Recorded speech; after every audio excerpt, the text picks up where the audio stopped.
Agustín, ¿cómo le va? ¿Qué dice? ¿Cómo anda? Muy bien. Bueno, formalmente. Bueno, hay una paz cambiaria en la Argentina. Eso trae la percepción para algunos de que finalmente se está domando la fiera. Las reservas se acumulan porque finalmente no hubo pérdida de reservas. El Banco Central le está comprando. Enorme cepo, no hay duda. Restricciones por doquier para importar, etcétera, para comprar dólares. Pero los dólares legítimos, contado con liquidación, dólar bolsa, que llegaron a tocar casi los 200 hace 4 meses, hoy andan en 140, 145, qué sé yo. Hay algo de una especie de sensación de que cuidado, que por ahí los planetas se alinean, la soja sube lo que ha subido, la cosecha es mejor de lo que se pensaba, la lluvia hizo mella ahí en el campo y por ahí tenemos dólares adicionales y por ahí de la pandemia salimos de una manera que no pensábamos en un momento en la Argentina hace tan solo 3, 4 meses atrás, etcétera, etcétera. ¿Puede pasar algo de todo eso o nada? Me encantaría ser optimista, pero yo no lo veo. Mirá, la realidad es que hemos comprado una paz cambiaria momentánea y muy cara. Cuando vos mirás lo que está pasando, por ejemplo, con las ventas de los bonos que hacen desde el ANSES, el Banco Central y demás, con tasas de interés en dólares del 17% anual, eso te da una magnitud del desequilibrio. Te da una magnitud cuando mirás que el riesgo país está de nuevo en 1.500. Es decir, que vos lo que tenés es una inflación que fue del 30% anual los primeros 9 meses del año pasado. Fue del 50% anual el último trimestre. Y estos últimos 2 meses o 3 meses, en realidad porque ya empezó en diciembre, estás en el 60% anual.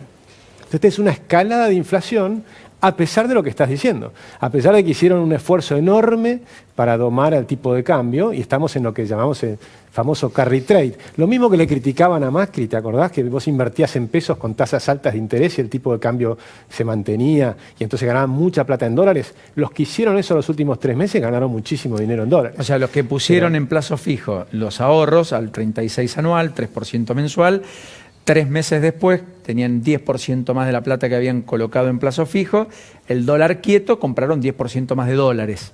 ¿Está Exactamente. bien? Y una rentabilidad del 10% en dólares el mundo no te lo da. Sí, salvo que seas un tipo creativo, salvo original. que compres en Tesla y justo en el momento adecuado, digamos. Pero, bueno, que compró Tesla o sí, Bitcoin, que está de moda, pero veremos cuánto dura. Pero cuando miras la película de la Argentina, es dramática. Porque hace cuánto que venimos conversando con ustedes y siempre venimos diciendo estamos en una crisis, vamos a la siguiente. Porque ya hoy podemos empezar a hablar del próximo default. Acabamos de salir del default y yo ya te puedo afirmar que estamos armando el próximo, que probablemente va a explotar en el 2023, porque hemos postergado los vencimientos. Pero luego se sigue acumulando. La deuda argentina hoy es el 100% del PBI. 100% del PBI, es decir que ya es impagable, es totalmente impagable y te lo muestran las tasas de interés en dólares. Por eso el riesgo país en 1.500 puntos. Por eso el riesgo país en 1.500. Entonces lo estás comprando de alguna manera, el gobierno no tiene un plan antiinflacionario, tiene un plan inflacionario. La inflación es el incremento de la cantidad de dinero y siguen aumentando la cantidad de dinero porque como siempre, como muchos gobiernos, gastan más de lo que les ingresa. Está bien, pero ahí Guzmán dice, bueno, pero en enero y febrero no recibimos asistencia del Banco Central, no hubo emisión. Sí, pero eso no va a ser... Porque la recaudación nos aumentó bastante más. Pero no va a ocurrir eso cuando miremos todo el año. Cuando mirás todo el año vas a ver que el aumento de la cantidad de dinero va a ser probablemente el 60%, sin contar que después tenés los pasivos remunerados del central, las famosas LELIQs. ¿Sí? Entonces son la deuda del Banco Central remunerada con tasas altas de interés que va creciendo y va creciendo muy rápido. Entonces ese crecimiento de la deuda del Banco Central también es inflación futura, porque ¿cómo vas a pagar eso? Este año vas a aumentar las LELIQs, es decir, la deuda va a seguir creciendo, pero en algún punto la tenés que pagar. Entonces fíjate qué te pasa. Tenés tarifas retrasadas, tenés control de precios, escasez en las góndolas. Porque antes decían que no había escasez en las góndolas, ahora están con la ley de desabastecimiento. Están reconociendo que hay escasez en las góndolas. Que lo predecíamos hace un año. Cuando empezaron los controles dijimos, ojo, porque dentro de un año vas a tener escasez en las góndolas. Hoy ya las tenés. Y tenés el tipo de cambio retrasado. Los salarios que vienen cayendo desde hace 3 años en términos reales. No empezó con este gobierno, empezó en el 2018. Con lo cual tenés salarios y jubilaciones que siguen cayendo en términos reales. Ahora van a poner ese bono para la mínima, correcto, para compensar un poquitito, pero las jubilaciones en general siguen barranca abajo Con desde lo hace que 3 tiene años. eso de que achata la pirámide y la injusticia respecto al que aportó durante mucho más Claro. años una mayor cantidad de dinero y luego se siente una vez más perjudicado, relegado, porque quizás gana 2.000 pesos más por mes. Tal cual. O 3.000. Y a eso sumale algo que es todavía más grave que todo esto, que es que el sector privado argentino es cada vez más chiquitito. Que creo que es la madre del borrego, perdón, la madre- eso decíamos en el campo, Sí. que es el principal problema. Exactamente, porque los matás de impuestos a un sector que es cada vez más chiquitito. Les pones la FIP, los perseguís, haces todo lo que quieras, ese sector es cada vez más chiquitito. Se van los unicornios, porque entonces les pones los impuestos a las riquezas y se te fueron todos los unicornios. Todos los dueños de los unicornios de Argentina se fueron. ¿Por qué se fueron? Porque les multiplicaste por 4 los impuestos en 2 años.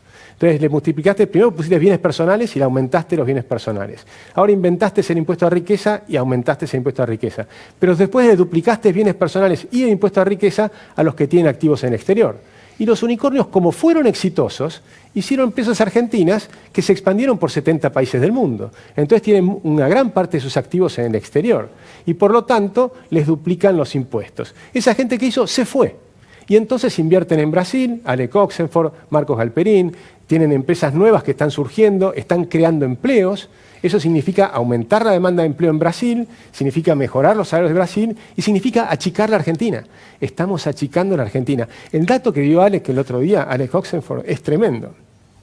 En la década del 90, en la plena convertibilidad, en el 94, con la convertibilidad en Menem-Cavallo, la bolsa argentina representaba un 40% de la bolsa brasileña. ¿Sabes cuánto representa hoy?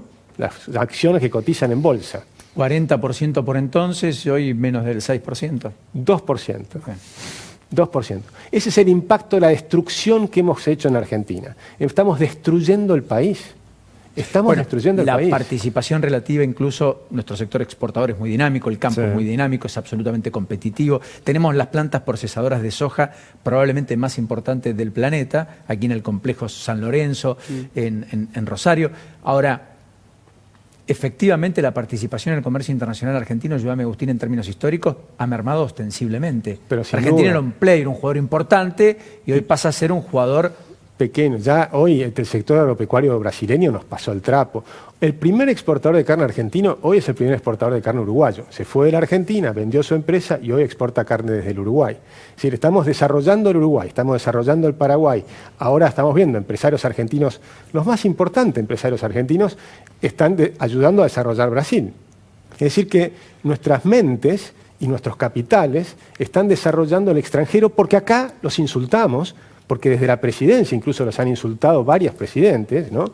Cuando miramos las últimas décadas de la Argentina, por esto yo no lo miro como la situación de Fernández. Tenemos que verlo como una película que viene de décadas, porque la situación de Fernández, que repite lo anterior, agrava todo porque está sumando impuestos cuando ya tenés 180 impuestos. Entonces el impuesto de riqueza vino como el impuesto 181. Bueno, de hecho, ayer el Senado validó la derogación del Pacto Fiscal del 2017 que tendía a bajar la alícuota de ingresos brutos, permitiendo a los gobernadores que aumenten la alícuota de ingresos brutos, que es uno de los impuestos más regresivos del sistema tributario argentino, porque vos fabricás esta lapicera, la alícuota de ingresos brutos es el 5%, lo pones en el precio, ganes o pierdas, el impuesto lo pagás igual.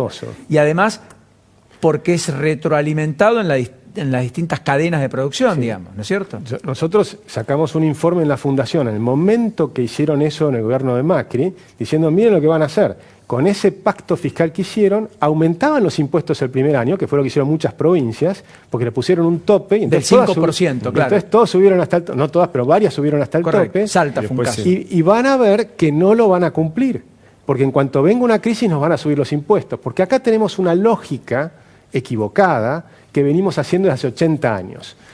Cada vez que hay una crisis, destruís más al sector privado en el peor momento. Fíjate, compará Argentina con Uruguay. Viene la crisis de la pandemia, que por supuesto nadie puede culpar al gobierno ni de acá ni del Uruguay, viene de afuera, es un shock externo, pero un restaurante en Uruguay simplemente manda a su gente al desempleo, tiene un seguro de desempleo que fue pagando con el BTS, como lo llaman allá, que es 1,5% por mes, y 2 meses después, porque duró mucho menos la cuarentena, 2 meses después vuelve a tomar los empleados y les paga el sueldo, y listo. Y después empieza a acumular el BTS para tapar el agujero que les costó el desempleo. ¿Qué hacen en Argentina? Cuando viene el problema, te duplican la indemnización. No tenemos un seguro de desempleo, que es mucho más eficiente, sino que tenemos pagar una indemnización en el peor momento. Cuando no tenés ingresos, ahí te obligan a pagar la indemnización si querés despedir a alguien. Ahí te la duplicaron. Encima te duplican la posibilidad de tratar de sobrevivir. Y después te prohibieron despedir. Esa fue la secuencia. ¿Qué pasó? Quebraron 22.000 restaurantes y comercios y demás. Y si tomás toda la economía negra, quebraron como 90.000 empresas. Entonces estás diciendo, la solución argentina es la peor. La caída del PBI nuestro fue 10%, el doble de países vecinos. O sea, a todos nos pegó la pandemia, pero nosotros la sufrimos mucho más. Y por supuesto, agravamos fenomenalmente los impuestos. Cuando mirás hacia adelante, lo que estamos diciendo es, mirá, por suerte es un año electoral. Ojalá la gente despierte y vote distinto, porque la venimos pifiando. En Argentina, las dos fuerzas mayoritarias no creen en la economía de mercado. Y en el mundo, todos los países, tomás los 30 países principales del mundo que les va bien, todos tienen economías de mercado. Todos tienen libertad económica. ¿Vos vas a ser candidato, Agustín? No, yo no voy a ser candidato, pero sí creo que es importante votar distinto. No voy a ser candidato porque estoy tratando de ayudar a que se conforme una tercera fuerza. Y esa tercera fuerza tiene que ser a todas las personas que quieren defender de verdad, no de la boca para afuera, sino en serio, la vida, la libertad y la propiedad privada. Porque hay un problema que la gente no comprende, que las libertades económicas son parte de la libertad no la podés dividir. Te doy un ejemplo. A vos te ponen cepo cambiario, te prohíben comprar dólares. Entonces no podés viajar al exterior. Solo los ricos pueden viajar al exterior, porque ya tenían de antes. Vos querés ahorrar, no podés ahorrar. Vos sos un youtuber, querés salir de la pobreza, sos un chico que tiene 15 años, 20 años y sos un gran histriónico, divertido, qué sé yo, y sos youtuber. Bueno, en Argentina el Estado te lleva 2/3 de lo que producís. ¿Cómo vas a salir de la pobreza si el Estado se lleva 2/3 de un chico de 20 años? Es imposible. ¿Sí? Después sacan una ley de telepeaje, de teletrabajo, anti-teletrabajo, y un chico que tiene 20 años y quiere hacer una empresa con otros 3 o 4 amigos que están en distintas provincias o en distintos países, la ley le dice, pero si a cualquiera de esos chicos quiere ir a trabajar, vos le tenés que poner oficinas. ¿Te das cuenta? Es absurdo. Ahora están viendo cómo la van a regular para tratar de mejorarla. Pero sacan cosas absurdas, regulaciones e impuestos. Acá tienen que concentrarse en ese millón de chicos que van a ingresar al mercado laboral los próximos 4 años. Hay que pensar en ellos. Cuando pensás en ellos, tenés que eliminar 170 impuestos, tenés que eliminar gran parte de las 69.000 regulaciones y dejarlos trabajar. Dejarlos ganarse la plata, dejarlos salir a ellos solos de la pobreza. No tiene que el Estado sacarlos de la pobreza. El Estado no saca a nadie de la pobreza. A lo sumo le tira plata para mantenerlos en la pobreza durante décadas. Y la pobreza en Argentina viene creciendo década tras década desde hace 40 años. Agustín, gracias por este ratito. Muchas gracias a ustedes, la verdad un placer. Expectante, escuchando. Vale la pena yo tomar también. una pausa. Sí. No quise preguntar porque es un lindo horario, además. Escucharlo es un lujo. Hasta la próxima, muy generoso. Muchas gracias, la verdad un placer.